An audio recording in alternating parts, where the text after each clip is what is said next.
नमस्कार नमस्कार नमस्कार पुन्हा एकदा सगळ्यांचं मनापासून स्वागत करतो। मी जितेंद्र जोशी तुमच्या एका आगळ्या वेगळ्या आवडत्या कार्यक्रमात, ज्याचं नाव आहे केसरी सोबत मराठी पाऊल पडते।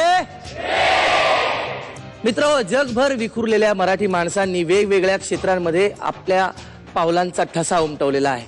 असं एकही क्षेत्र नाही ज्याच्यामध्ये मराठी माणूस यशस्वी नाहीये। अहो, त्यांच्या यशापुढे हिमालयाची उंची सुद्धा खुजी वाटावी असं कधी कधी वाटतं। आम्ही कलाकार दूरचित्रवाणी माध्यमातून तुमच्या समोर येतो। अनेक थोर कलावंत चित्रपटाच्या माध्यमातून आपल्या समोर आलेले आहेत, पण मराठीच नव्हे तर भारतीय चित्रपट सृष्टीचे जनक कोण होते? दादासाहेब फाळके। एक मराठी माणूस, त्यांचं पहिलं पाऊल पडलं नसतं तर आज आम्ही तुमच्या समोर नसतोच कदाचित। आटकेपार स्वतःच्या यशाचा झेंडा फडकवणाऱ्या अशा द्रोणाचार्यांचा आदर्श घेऊन अनेक एकलव्य महाराष्ट्राच्या कानाकोपऱ्यात जन्मास येतात, पण त्यांना संधी मिळाली ती या कार्यक्रमामुळे। आजही असे काही एकलव्य आपल्याला दिसणार आहेत आणि त्यांचं परीक्षण करण्यासाठी, त्यांना गौरवण्यासाठी, त्यांना प्रोत्साहन देण्यासाठी आपल्यामध्ये हजर आहेत आपले मान्यवर परीक्षक मकरंद देशपांडे सर